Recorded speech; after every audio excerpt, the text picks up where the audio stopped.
My name is Mike Robeson. I graduated in the class of '73. I played football all 4 years in high school, and I was primarily an offensive guard and a defensive tackle.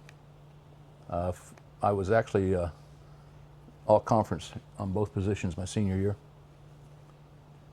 Yeah, and I'm Dave Ingler. I graduated in 1973. I was a move-in from Castle, so I only played for Fort Branch my senior year. It was quite an experience. If you will recall, back in the 70s, there wasn't a lot to do, 4 TV stations, and so the high school athletics was the highlight of the town, and we were fortunate enough to go 9-0 our senior year. So it was a very exciting time around town. There wasn't too many people that would miss the game, and wherever you went, people were talking about the team and everything that was going on. So it's a lot of good memories for me regarding my senior year playing for Fort Branch. I was a defensive back, and You substitute kicker. Substitute kicker when Greg wasn't kicking. Jack would let me come in and kick, so that was quite a thrill to be able to do that. Yeah, probably the things you look back at, you remember some of the games, but really you remember the friends that you're doing this with, and your high school friends to me are your lifelong friends. You grew up together. They know you better than anybody else.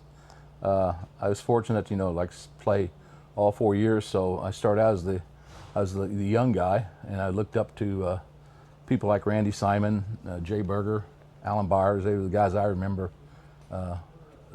showing me how to do it. And then, a couple years later, I'm the guy that people are looking up, and I'm telling them how to do it.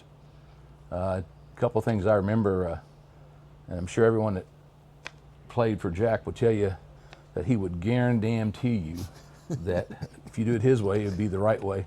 So I still remember that word. I don't use that often, but I always smile when I think about it. The other story I really remember, my senior year, he came up to me about third or fourth week of the year, and he said, now the next 3 games are going to be our tough ones. And I think it was Heritage, or it was probably Dale back then, I don't remember, South Spencer and North Posey. And he said, now, I don't want you drinking any for the next 3 weeks. I'm sitting there, well, I'm 17, I'm in high school. I don't drink. I'm sitting there, yeah, well, we did. But I thought it was funny. It was his advice to me, not to do it for those 3 games. Yeah, one of the things I remember is that we wanted to please Jack.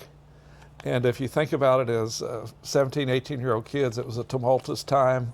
We went through Vietnam. Our senior year, we had the mock election, so a lot of us were relatively involved in politics, and probably had that attitude that we really didn't care if anybody liked it or not, what we thought. But when it came to Jack, everybody wanted to please Jack. What he said we would do, we didn't want to disappoint him, so that my memories certainly take me to that. If there's anybody didn't want to let down, it was Jack Jewell.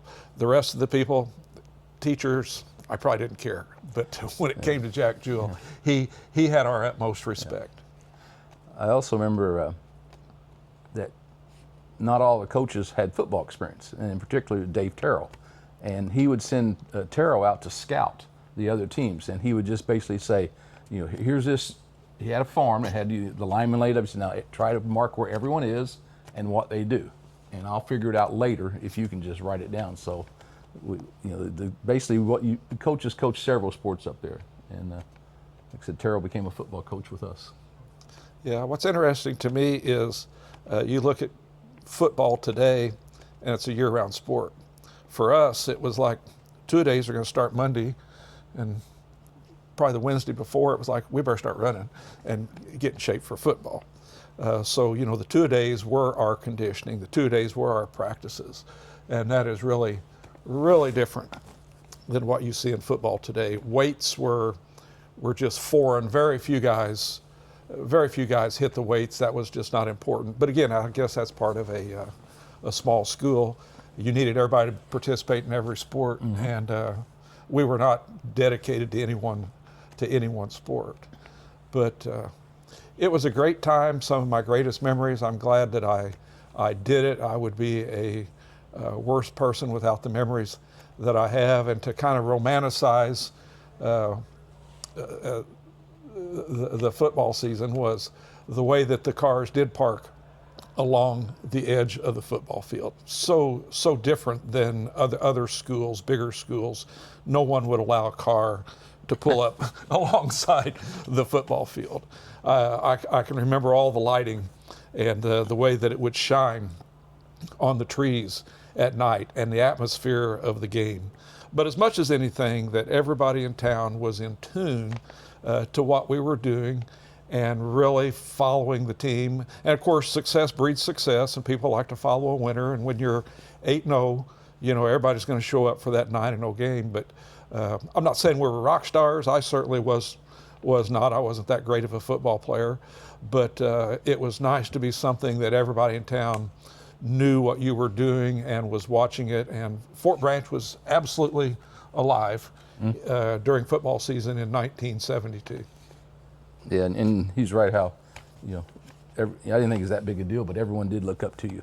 I was thinking playing more for my friends and teammates, but you look in a bigger picture, we were representing Fort Branch, and it brought a lot of civic pride. Yeah, I can remember two brothers that wanted to know if I could teach them how to kick a football.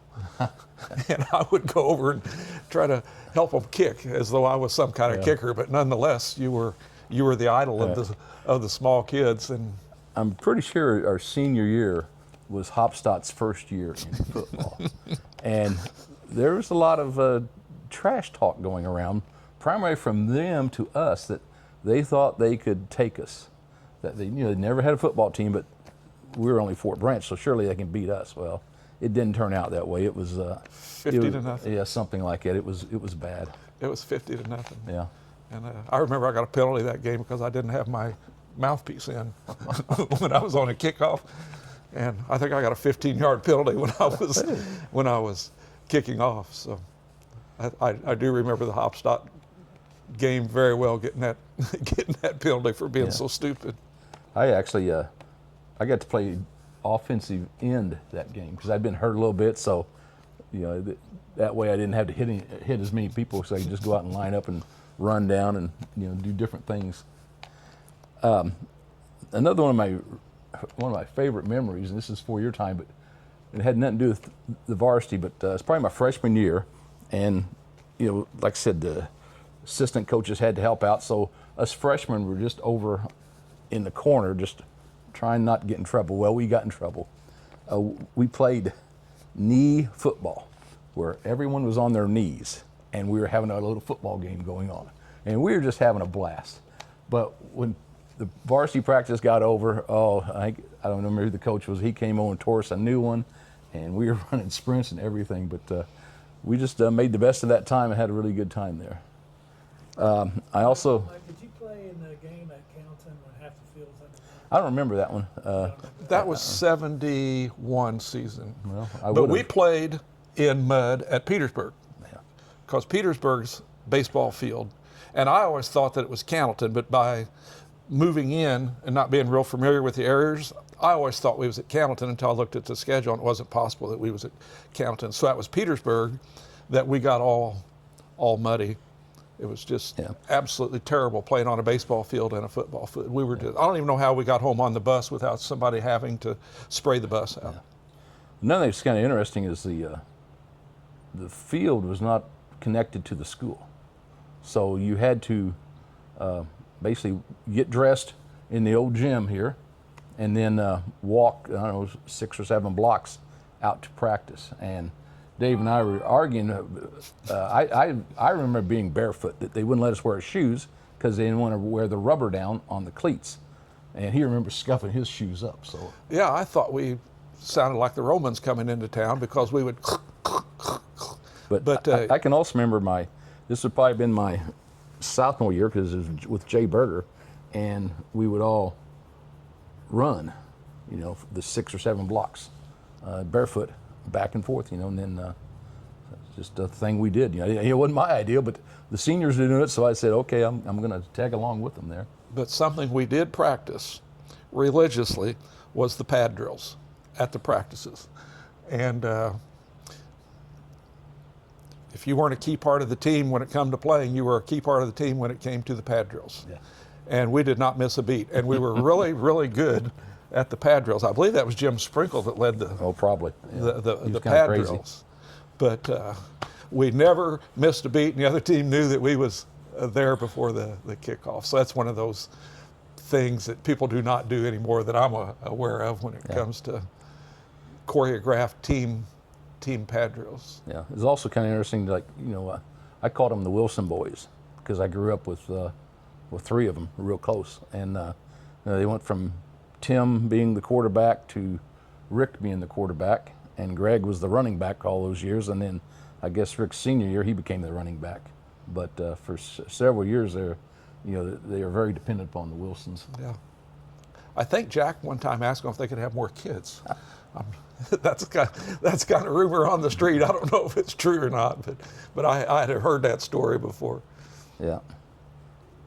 So anyhow, it was a great experience, and I pity the people that did not play football that year. I know some guys that didn't go out. They choose to drop out, and we go 9-0, win the PAC, and here we are 53 years later, sitting here with my best friend still talking about some of the games that we played. Yeah, well, when you told me they had all these old films, I thought that's going to be pretty neat to see what we were there.